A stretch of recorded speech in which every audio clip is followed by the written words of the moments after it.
कभी गांधी पे अटैक कर दिया जाता है, कभी संविधान पे अटैक कर दिया जाता है, कभी भीमराव अंबेडकर को बदनाम करने की कोशिश की जाती है। जिसको बापू को राष्ट्रपिता मानना है वो माने, जिसको नहीं मानना है उसके ऊपर कोई ज़बरदस्ती नहीं है कि उनको वो मानना चाहिए।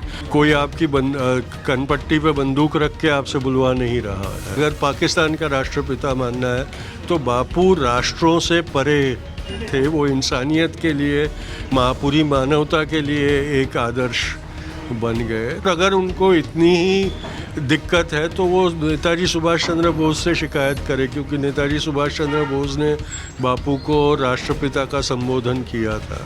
किसी को दुश्मन मान लिया जाता है तो उसे ख़त्म करने की कोशिश की जाती है। राजनीति में भी एक सौहार्द, एक दोस्ती होना ज़रूरी था, वो ख़त्म होता जा रहा है। दुनिया महात्मा गांधी को तो बेशक जानती है, लेकिन आखिर महात्मा गांधी कौन थे, वर्तमान परिदृश्य में महात्मा गांधी क्या हैं, उसके लिए हम बात करेंगे। उनके परपोत्र हमारे साथ मौजूद है। सर, आपका सबसे पहले राजस्थान में बहुत बहुत स्वागत है।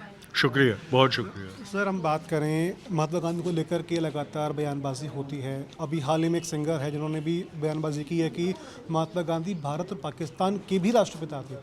आखिर सबसे पहले हम उस पर बात करेंगे, उस पर आप क्या कहना चाहेंगे? देखिए, जिस बयान का आप जिक्र कर रहे हैं वो मुझे उसकी ओर मेरा ध्यान किया गया था। मैं ऐसी चीज़ों में पढ़ना नहीं चाहता, क्योंकि ये एक सुनियोजित कट है कि हम जो असली मुद्दे हैं उनके ऊपर से हमारा ध्यान हटे और ऐसे मुद्दों के ऊपर हम हमारा समय व्यर्थ करें। जिसको बापू को राष्ट्रपिता मानना है वो माने, जिसको नहीं मानना है उसके ऊपर कोई ज़बरदस्ती नहीं है कि उनको वो मानना चाहिए। तो ऐसे बयान ही बेबुनियाद है, क्योंकि कोई आपकी कनपट्टी पे बंदूक रख के आपसे बुलवा नहीं रहा है। अगर नहीं मानना है तो ना माने। अगर पाकिस्तान का राष्ट्रपिता मानना है तो बापू राष्ट्रों से परे थे। वो इंसानियत के लिए, पूरी मानवता के लिए एक आदर्श बन गए। तो उससे कोई फ़र्क नहीं पड़ता कि वो किस राष्ट्र का राष्ट्रपिता उनको घोषित कर दे। और अगर उनको इतनी ही दिक्कत है तो वो नेताजी सुभाष चंद्र बोस से शिकायत करे, क्योंकि नेताजी सुभाष चंद्र बोस ने बापू को राष्ट्रपिता का संबोधन किया था। सर, हाल ही में अगर देखिए वर्तमान राजनीति का परिदृश्य है, आप काफ़ी सही से देख भी रहे हैं।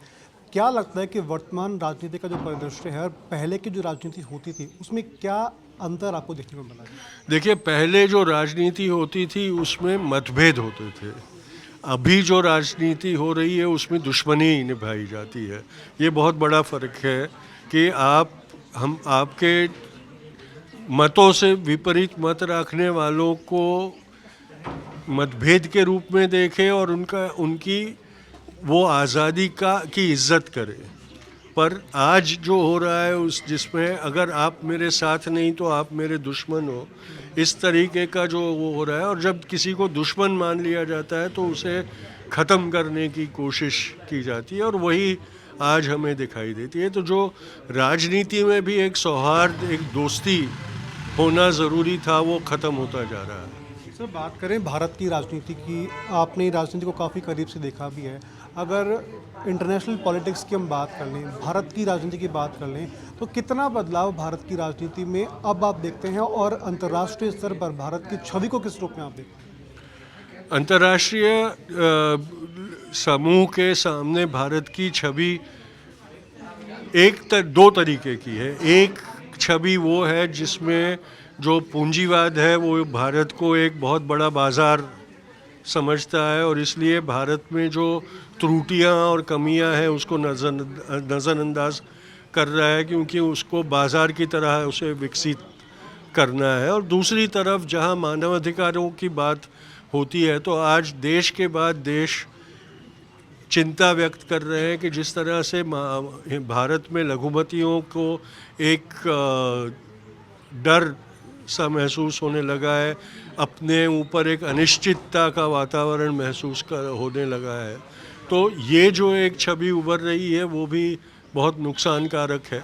और इन दो के बीच में कहीं हमने जो एक मध्य मार्ग निकालना होगा वो, और हमारी जो जड़ें हैं उन जड़ों को वापस कर्तव्यनिष्ठ होना होगा। ये आज की ज़रूरत है। भीमराव अम्बेडकर को लेकर के लगातार पिछले दिनों राजनीति है वो हुई है, उसको लेकर के प्लस राजस्थान में गांधी वाटिका बनाई गई है, इस सरकार में लगातार उस पर कामकाज देखने को नहीं मिल रहा है। इन दो सवालों के जवाब आप क्या देंगे? नहीं, ये देखिए, जो ये सारी बातें एक तरह से हमारा ध्यान जो ज़रूरी मुद्दे हैं उससे हटाने की चेष्टा है। इसीलिए कभी गांधी पे अटैक कर दिया जाता है, कभी संविधान पे अटैक कर दिया जाता है, कभी भीमराव अम्बेडकर को बदनाम करने की कोशिश की जाती है। और इसके पीछे एक दूसरी भी साजिश ये है कि वो लोग जिस प्रकार का मनुवादी हिंदू राष्ट्र बनाना चाहता है, स्थापित करना चाहते हैं, उस कार्यक्रम का भी एक ये कड़ी इन सारी कोशिशों में है। तो ये उनके लिए बहुत ज़रूरी है, क्योंकि यही बाबा साहेब की समता का विचार, बापू की सार्वभौम सबको समेटने की जो बात थी, ये सारी चीज़ें उनकी जो जातिवादी, मनुवादी, वर्चस्ववादी एक राष्ट्र व्यवस्था की परिकल्पना है, उससे विपरीत है। चलिए सर, बहुत बहुत शुक्रिया आपका। तो फिलहाल ये थे महात्मा गांधी के पर पूत जिनसे हमने बात की, जाना कि आखिर राजस्थान की राजनीति में गांधी वाटिका और देश के अंदर राजनीति का माहौल है किस और देखने को मिल रहा है।